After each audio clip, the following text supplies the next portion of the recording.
বন্ধুরা সবাই কেমন আছো? বন্ধুরা আজকে তোমাদের আপন মায়ের পুকুরে ছেলের ঠাকুর ডুবানো নিয়ে অসাধারণ একটি সত্য ঘটনা বলবো। গল্পটি শেষ পর্যন্ত শুনলে তোমরা বাধ্য হবে হাতের কাজ করতে। না হলে সবাই আমাকে কাজ করে দিয়ে যাবে, আমি বাধা দেব না। 5 বছর আগে আর্মিতে ভর্তি হয়েছি।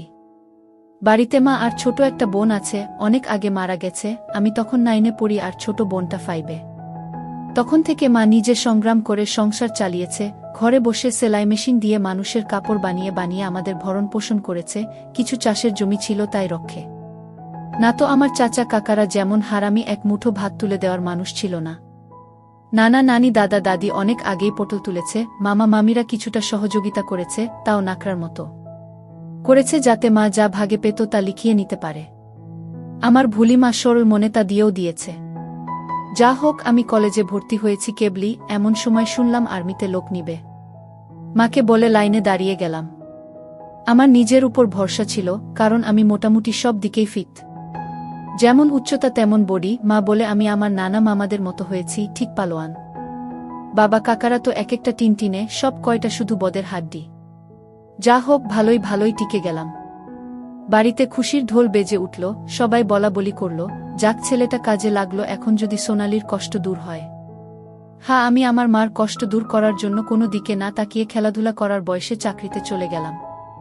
গ্রামের বাড়ি হওয়াতে ভয়ের কিছু নেই, আশেপাশে তো কাকা চাচারা আছে। আমার বোন শারমিন আক্তার, বয়স 19, ইন্টার সেকেন্ড ইয়ারে পড়ে। বাবার মতো টিনে কাঠি, আমারই এমন মেয়ে পছন্দের না। মা সোনালী বেগম, বয়স মনে হয় 42 হবে, দারুণ দেখতে, এখনো যুবতী মেয়েদের সাথে পাল্লা দিতে পারবে। ফর্সা লাল টকটকে, মার দীঘল কালো চুল, ঘন মেঘের ভেলা, এত ঘন লম্বা চুল যে তা সারা পিঠ বেয়ে কোমর ছড়িয়ে নিচে নেমে যায়।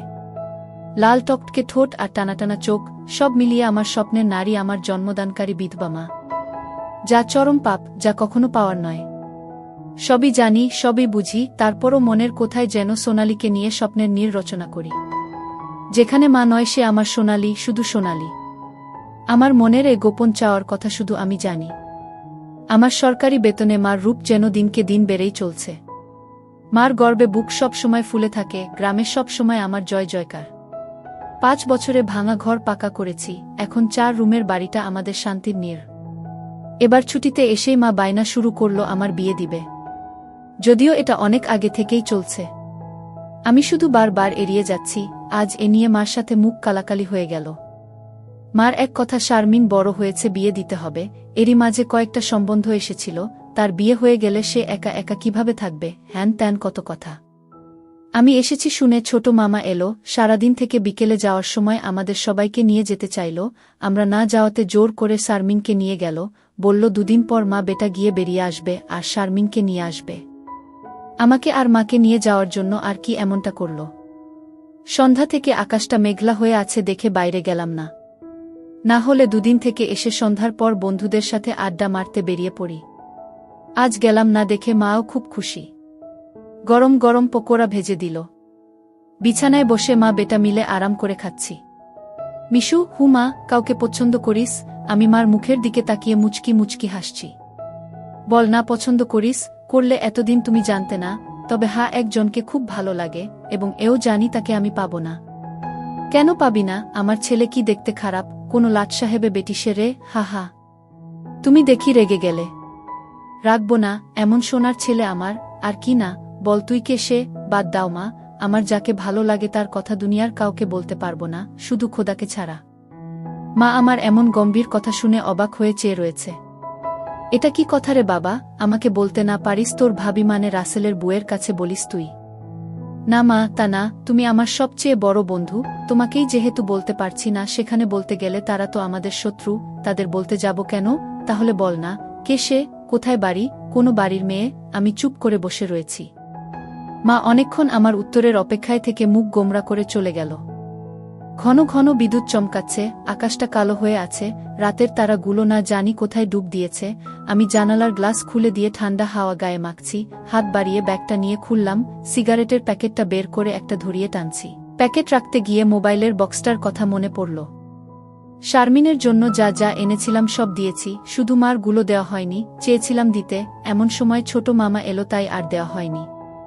নতুন অ্যান্ড্রয়েড সেট, মা খুব খুশি হবে। আরেক বক্সে একটা স্বর্ণের চেইন, মার যেটা ছিল সেটা আমার এসএসসির ফর্ম ফিলআপের সময় বিক্রি করে দিয়েছিল। তখন থেকে মার গলা খালি। আরও কয়েকটা জিনিস আছে মার জন্য। আয় খেয়ে নে, ঝড় আসতে পারে, কারেন্ট চলে গেলে খেতে ঝামেলা হবে। আমি তাড়াতাড়ি সিগারেটটা জানালা দিয়ে বাইরে ফেলে দিয়ে বললাম, হা দাও। কি লজ্জা! মা সিগারেট খেতে দেখে নিল, জানে আমি খাই, তবে এভাবে দেখেনি কখনো। ঘরে বসে সিগারেট খাওয়াটা ভুল হয়ে গেছে, সারা ঘরে সিগারেটের ধোঁয়া। মা বেটা খেয়ে দিয়ে উঠলাম। মা বল, আমার রুমে এসো তো একটু। তুই যা, থালা বাসনগুলো গুছিয়ে আসছি। আমি রুমে এসে শুয়ে রইলাম। মা আধা ঘন্টা পর হাত মুছতে মুছতে এলো। কি রে বাবা? আমি উঠে মার হাত ধরে খাটে নিয়ে বসালাম। ব্যাগ থেকে এক এক করে শাড়ি, ব্লাউজের কাপড়, ছায়ার কাপড়, একটা বাদুর বোরকা, দুটো ওড়না, একটা শীতের জামা, চাদর এবং আরও একটা প্যাকেট দিলাম। প্যাকেটটা দিলাম ভয়ে ভয়ে, কারণ ওতে দুসেট ছোট জামা কাপড় আছে, জানি না দেখার পর কি বলবে। এত কিছু কি জন্য এনেছিস? তোর কি বুদ্ধিশুদ্ধি হবে না কখনো? প্রতিবারই এত কিছু আনা লাগবে? আহ থামো তো তুমি, যা লাগে তা আনব না। এটাতে কি রে? না, ওটা এখন খুলবে না, তোমার ঘরে গিয়ে খুলবে, আর প্লিজ রাগ করবে না। কি আছে এতে, তা তুমি খুলে দেখে নিও। আর হ্যাঁ, আরও কিছু আছে, এই বলে মোবাইলটা দিলাম। একটা থাকতে আরেকটা এত দামি মোবাইল, তোমার চেয়ে কেন কিছু দামি নয় আমার কাছে, এই বলে গালে একটা হামি দিলাম। মাও আমার কপালে হামি দিল। চোখ বন্ধ করো তো। কেন রে? আহ বন্ধ করো না একটু। মা হেসে দিয়ে চোখ বন্ধ করল। আমি চেইনটা মার গলায় পরিয়ে দিলাম। এখন চোখ খুলো মা। মা চোখ খুলে স্বর্ণের চেইনটা দেখে হুহু করে কেঁদে দিল। না মা, না, কাঁদবে না, প্লিজ মা, কেঁদে না, তোমার মুখে হাসি দেখব বলে নিয়ে এসেছি, সেখানে তুমি যদি কাঁদো তাহলে আমার খুব কষ্ট হবে মা। না রে বাবা, কাঁদছি না, তুই বুঝবি না এটা কিসের কান্না। খুশি হয়েছ মা? হা রে বাবা, অনেক খুশি হয়েছি। এই বলে মা দাঁড়িয়ে উঠে আমাকে ধরল। আমি তো কেঁপে উঠলাম। মা কখনো এভাবে আমাকে ধরেছে বলে মনে পড়ে না। ইস কি নরম, কি সুন্দর ঘ্রাণ, ও দুটো আমার বুকে পিষ্ট হচ্ছে। মা অনেকটা খাটো হওয়াতে তার মাথাটা আমার থুতনির নিচে, চুল থেকে সুবাস এসে নাকে লাগছে। নাক মুখ ডুবিয়ে দিলাম চুলে। ধীরে ধীরে আমার ওটা শক্ত হচ্ছে। মন চাচ্ছে হাত দুটো আরেকটু নিচে নিয়ে রাখি, তবে সাহস পাচ্ছি না।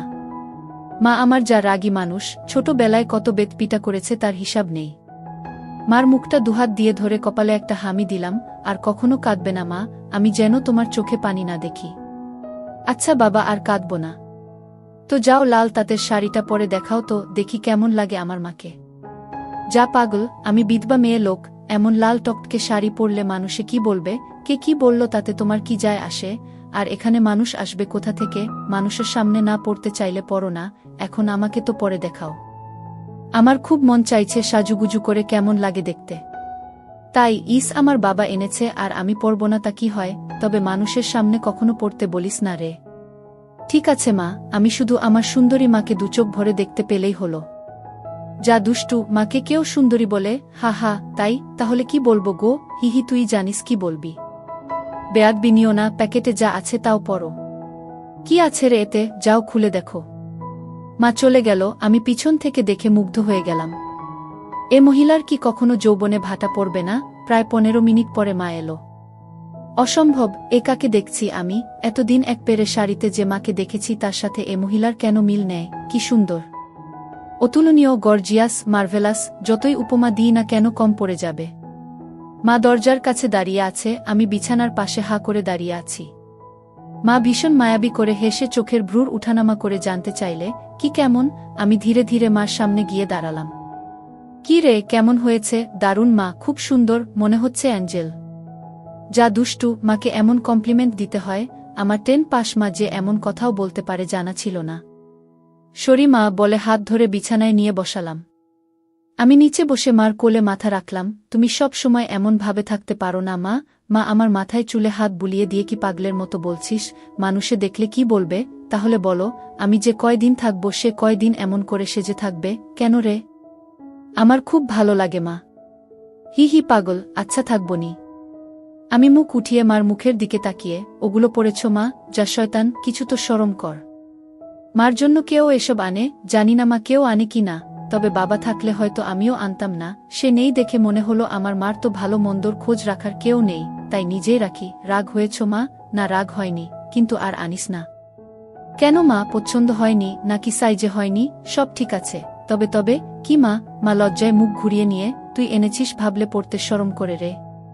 আজ থেকে আমাকে ছেলে নয় বন্ধু ভাববে, তাহলে আর শরম করবে না। হবে মা আমার বন্ধু। যাহ পাগল, সমবয়সী না হলে কি বন্ধু হওয়া যায়? এ যুগে ওসব পুরনো কথা মা। তাই বলে মা ছেলে, হামা ছেলে, এতেই তো ভালো, একে অপরের কাছে আসা যায়। তুই অনেক বড় হয়ে গেছিস দেখি, কি সুন্দর কথা বলছিস।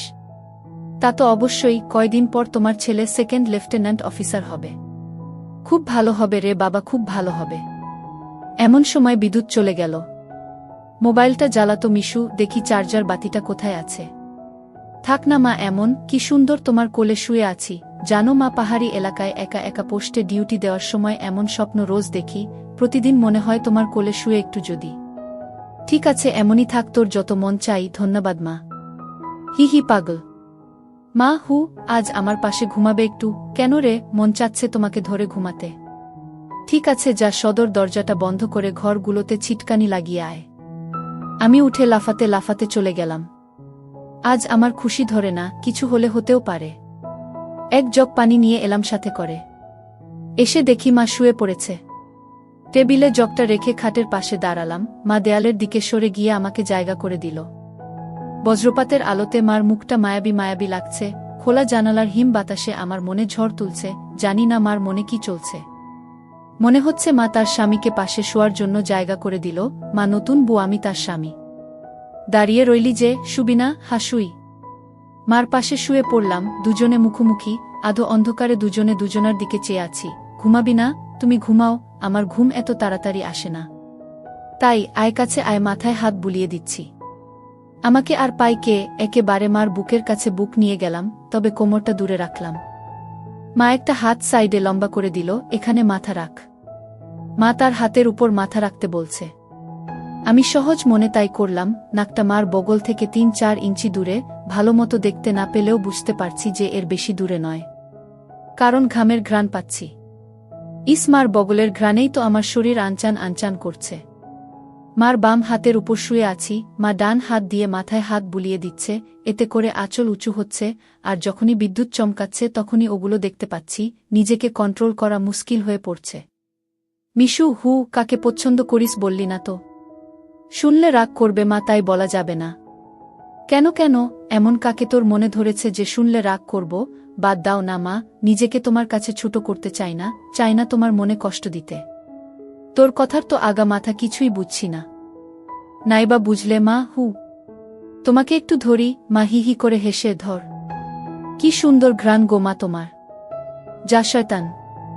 আমি মার এমন আশকারা দেওয়া কথায় সাহস পেয়ে তাকে চিৎ করে দিলাম। মন চাচ্ছে কোমরাটা উপর তুলে দিতে। মুখটা উঁচু করে হামি দিয়ে বললাম, আমি তোমাকে খুব ভালোবাসি মা। মা আমার মুখটা দুহাত দিয়ে ধরে, আমিও তোকে খুব ভালোবাসি রে সোনা।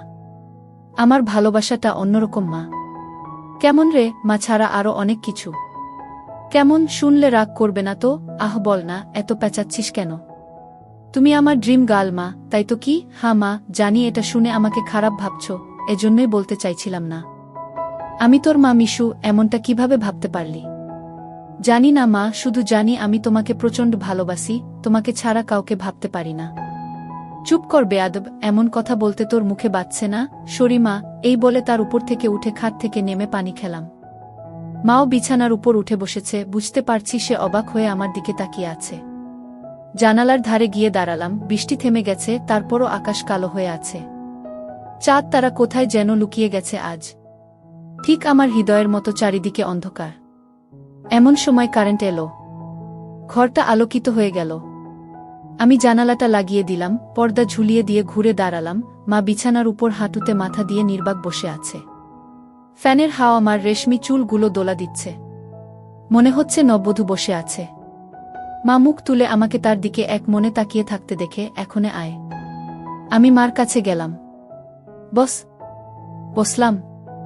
মা আমার পিঠে হাত বুলিয়ে দিয়ে বলে, এমনটা হয় না বাবা, আমার লক্ষ্মী সোনা ছেলে। আমি কিছু মনে করিনি। আমি জানি তোদের বয়সের ছেলেদের ফ্যান্টাসি হয় খালা, চাচিরা। তবে মাকে নিয়ে ফ্যান্টাসি রচনা করা একটু বেশি হয়ে যায়। সরি মা। আমার ভোলি ভালি মা যে এতটা বুঝে, এতটা পোক্ত আমার জানাই ছিল না। এত অনেক শেয়ানা। ঠিক আছে, চেষ্টা কর আমার উপর থেকে মনটা সরিয়ে অন্য দিকে নিতে, বিয়েটা করে নে, দেখবি সুন্দরী বউ পেলে মাকে ভুলে যাবি। আমি মাথা নিচু করে, পারবো না মা, প্লিজ, নিজের সাথে অনেক লড়াই করেছি, আমি ক্লান্ত মা, কিছুতেই তোমাকে মন থেকে সরাতে পারি না। কেন রে, কি এমন পাস আমার মাঝে? আমি মুখ তুলে মার মুখের দিকে তাকিয়ে, জানি না মা, শুধু জানি তুমি আমার সব, তোমার কথা চিন্তা করলেই আমার কি তোর পাগল হয়ে যায় মা। মা মুচকি হেসে, ও কিছু না, নিষিদ্ধ জিনিসের প্রতি টান একটু বেশিই হয়, আমি তো বুড়ি হয়ে গেছি, তুই যেমনটা ভাবিস তেমনটা আমি আর নেই। মার এমন কথা শুনে আমি কেঁপে উঠলাম। মা কি ইশারায় আমাকে বুঝালো যে তার জিনিসপত্র আর আগের মতো নেই, দেখলে আমার পছন্দ হবে না? দেখ বাবা, এক একজনের এক একজনকে ভালো লাগে, তাই বলে কি তাকেই নিজের করে পেতে হবে এমন কেন কথা আছে? অন্য কেন মা হলে এসব কথা শোনার সাথে সাথে চিৎকার চেঁচামেচি করে বাড়ি মাথায় তুলত। আমি কিন্তু তা করছি না, কারণ তুই আমার একমাত্র ছেলে, নারী ছেঁড়া বাঁধন, তোকে আমি অনেক ভালোবাসি, তাই বলছি আমার ভালোবাসার মর্যাদা রাখতে বিয়ে করে নে বাবা। দেখবি ধীরে ধীরে আমার থেকে মন বোমার দিকে চলে গেছে। ধন্যবাদ মা, তুমি আমার কথা মন দিয়ে শুনেছ এবং যুক্তি দিয়ে ভালো মন্দের বিচার করেছ বলে। তবে লজ্জা না করে বলছি মা, এর আগেও আমি দু একটা মেয়ের সাথে মিশেছি, তারা শুধু সুখ পেয়েছে আমার কাছে, আদর ভালোবাসা একটুও পাইনি আমার কাছ থেকে। এমনকি আমার নিজেরও হয় না যতক্ষণ চোখ বন্ধ করে তোমাকে না ভাবি। যখন সেসব মেয়েদের জায়গায় তোমাকে কল্পনা করি তখন আমি আর নিজের মাঝে থাকি না, সুখের সাগরে ভেসে যায়, কেবলমাত্র তখনই হয় আমার। তুই তো অনেক দূর এগিয়ে গেছিস তাহলে, আমি অনেক আগে থেকেই বুঝতে পেরেছিলাম যে আর চোখে লুকিয়ে লুকিয়ে আমাকে দেখিস। ভাবতাম শয়তান ছেলে পুলে, আরেকটু বড় হলে সমবয়সী মেয়েদের সাথে মিশলে ঠিক হয়ে যাবে, কিন্তু এখন দেখছি তা না, তোর দেখি বয়স্ক মহিলাদের ভালো লাগে। এতক্ষণ মার সাথে এত খোলামেলা কথা বলতে পেরে নিজেকে অনেক হালকা লাগছে। সাহস করে মাকে ধরে শুইয়ে দিলাম। মা চুলে হাত বুলিয়ে দিচ্ছে। আমি তাহলে কি করব মা, সেটাই তো ভাবছি। যেটাই ভাবো মা, আমার মতো পরিবর্তন হবে না। মানে কি? মানেটা তুমি ভালো করেই জানো। মার কণ্ঠে এবার সত্যি সত্যি রাগের আওয়াজ পেলাম। তাই বলে সারা জীবন বিয়ে করবি না, নাকি ছেলে হয়ে মাকে বিয়ে করতে চাস? মা যে এমন কথা ঠাস করে বলে বসতে পারে তা আমি চিন্তাই করিনি। আমি বললাম, বিয়ে না করতে পারলেও তো তুমি আমার হতে পারো। এটা কি মামা বাড়ির আবদার নাকি? ছিছি মিশু, এমনটা বলতে তোর মুখে বাঁধল না? তাহলে সারা জীবন ছেলেকে এভাবেই দেখতে পাবে মা, তোমার এই মিশু কখনো বিয়ে করবে না। মার চোখে জল টলমল করছে, আমি হাত দিয়ে তা মুছিয়ে দিলাম। আমি তো এমন কিছু করিনি মা, তাহলে তুমি কাঁদছো কেন? আমরা দুজন জাস্ট আলাপ করছি। মা অনেকক্ষণ চুপ থেকে, শুন বাবা, লজ্জা শরমের মাথা খেয়ে বলছি, তোর কষ্ট আমি দেখতে পারবো না। আর বয়স্ক মহিলাদের কাপড় চোপড়ের উপর থেকেই কেবল ভালো লাগে, খুললে নয়। তুই যদি চাস তাহলে আমাকে সেভাবে একবার দেখে নে, তাও তুই মতো পরিবর্তন কর। তবে শুধু দেখতে পাবি, কিছু করতে পারবি না। মার মুখে এমন কথা শুনে আমি আর দুনিয়াতে নেই। বল রাজি? আর যদি আমি দেখে আরও বেশি আকর্ষণ অনুভব করি তাহলে? আমি বলতে চেয়েছি যে, আজ আমাকে দেখ, আর আগেও তো তুই অন্যদের দেখেছিস, তাহলেই তফাৎটা বুঝতে পারবি। আমার মনে হচ্ছে আমার মতো মার মনের ভিতরেও কিছু আছে, নয়তো দেখার কথা। আমি তো কিছু বলিনি, মা নিজ থেকে দেখতে দিতে চাইছে যে। রাজি? রাজি। যা, বড় লাইটটা বন্ধ করে ছোট লাইটটা জ্বালিয়ে আয়। মনে মনে ভাবলাম, কি সৌভাগ্য, আজ তো আমার পোয়া 12 লেগে গেছে। নীল বাতিটা জ্বালিয়ে খাটের পাশে দাঁড়িয়ে রইলাম। মাও উঠে দাঁড়ালো। ধন্যবাদ মা, আমার স্বপ্ন পূরণ করার জন্য। তোর জন্য আমি সব পারি রে, শুধু কথাদের সব দেখে নিয়ে মাকে ভুলে যাবি না তো, বা ভুল বুঝবি না তো? কি বলছো মা? তুমি আমার মা, আমার স্বপ্নের রানী, আমার ফ্যান্টাসির জগৎ, সব কিছুই তুমি। তোমাকে ভুলে গেলে তো নিজেকেই ভুলে যাওয়া হয়। কথা দিলাম মা, জীবন থাকতে তোমার অবাধ্য হব না। ভুল বুঝা বা ভুলে যাওয়া তো দূরের কথা।